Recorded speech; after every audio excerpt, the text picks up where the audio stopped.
Hi everybody, this here is John from Red Hill Harvest. Today we're out in the pasture and we are going to answer one of the most commonly asked questions we get is what does your grass-fed beef eat over the winter time? So as you can see, there's not very much grass here. It is December 12th here in central Pennsylvania. We've been freezing for probably about a month now, so there's not much grass out here for them to eat. So instead, we feed them baleage that we make off of our farm during the summertime.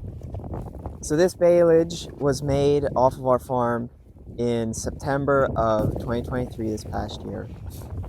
What we do is we tube wrap it in a white plastic, and that keeps the moisture inside of the bales, and then biology takes over and partially ferments the bales. So that's why it's kind of this yellow-brown color. And when it's partially fermented, it's easier for the cattle to digest and get the nutrients out of it. So we do a lot of testing on our bales to see how good a feed we have for the cattle. They can tell us things like protein, the energy levels, and what nutrients are in our bales. But one of the best ways to tell whether or not we have good feed is if the cows will eat it. We open this bale up here, and as you can see, they're tearing into it. They like it. This is good feed. So now let's go and take a look at exactly what is in each of these bales. So now we're going to take a look at some of the individual species that make up the multi-species mix that we mow and bale and feed to our cattle. So first we'll start off with our grass species. Here we have wheat. There we have some oats. And here we have Sudan grass. Now it's kind of hard to tell what these look like because they are, partially fermented. But our grass species, they are higher in carbon and in fiber. So that means they're higher in energy, but they're a little lower in protein. So that is why it's important to have a mixture of all different types of plants inside of our mixes, so that way you can balance their diet and the cattle can get exactly what they need. So we'll move over to our legume crops. This is some hairy vetch, and we have some winter peas here. Now those are higher in nitrogen and in protein. So like I had said before, with the balance between the two, the cattle always have the right ratio of what they need between protein and energy. So now that you know what's in the bales that we feed, now we're going to show you a little bit about how we feed them. So we do not feed our cattle in a barn or in a feedlot or anything like that. We keep them outside all winter long, year round. So what we like to do is what is a method called bale grazing.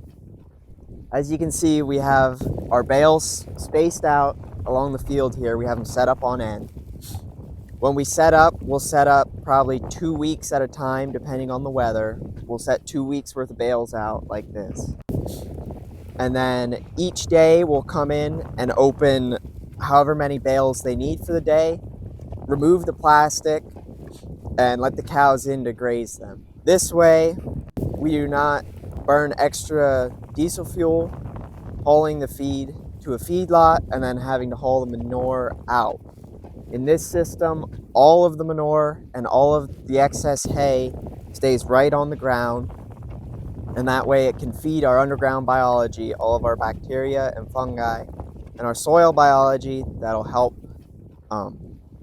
get our plants the nutrients that they need next year. So now that you see all of the health benefits and what it looks like before we start grazing, let's go take a look at what it looks like after the cattle graze. So this here's what the fields look like after we're done bale grazing on them. As you can see, there's a good amount of residue left over. This area right here is where there was a bale. As you can see, they ate it down to the ground. And there's probably a 5 to 10% loss in feed, but this is feeding our soil biology for next year. So we don't really see this as a loss, but more as feeding our underground herd as well. So There's quite a bit of manure here as well. It's hard to walk. You can barely take 2 steps without running into a manure pile. So that's why we like this system. All the manure's concentrated here. There's a lot of nutrients and energy for next year for us to come in the spring, and we will plow this up and plant potatoes in here. We would actually like to stop or at least reduce the amount that we bale feed each winter.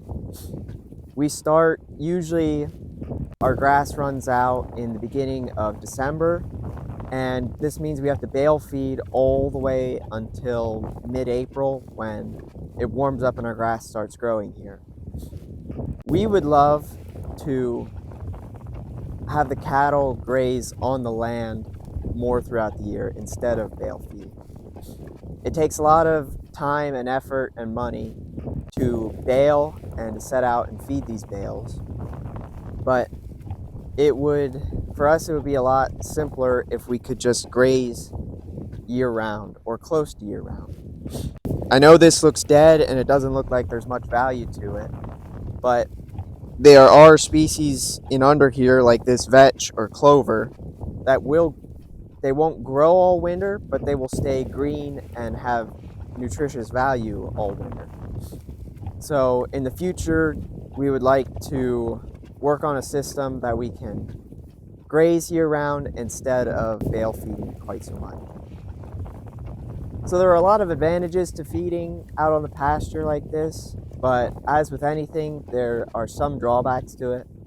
The first being, we do have some mud issues. We just got about an inch of rain within the past 2 days here, and as you can see, they get mud's up and it does pug up a little bit, but for us it isn't a huge deal because we'll be plowing this in the spring soon to plant potatoes.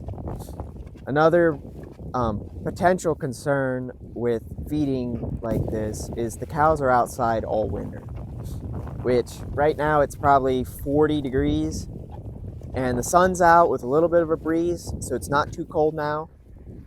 As you can see, the cows really don't mind at all. But there are times where we'll get, into a snowy or rainy period and it gets cold. And the cows, they can handle that, but we do have to make, their lives better.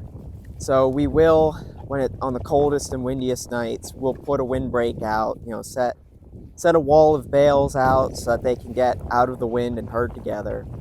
And, set some dry straw on the ground so they have something to lay in. They'll also lay on some of the baleage left over that they don't eat just to keep them up out of the water. But on the whole, we like this system better just because of the advantages it gives us overall. Thank you for joining us out here on the pasture today. We hope you learned something new about our bale grazing and what we do here on our farm. If you'd like to learn more about our farm and our history, be sure to check out redhillharvest.com. The link's in the description below. And as always, we'd love to answer any questions you have about grass-fed beef or pasture poultry or anything else we do. Thanks again, and we hope to see you next time.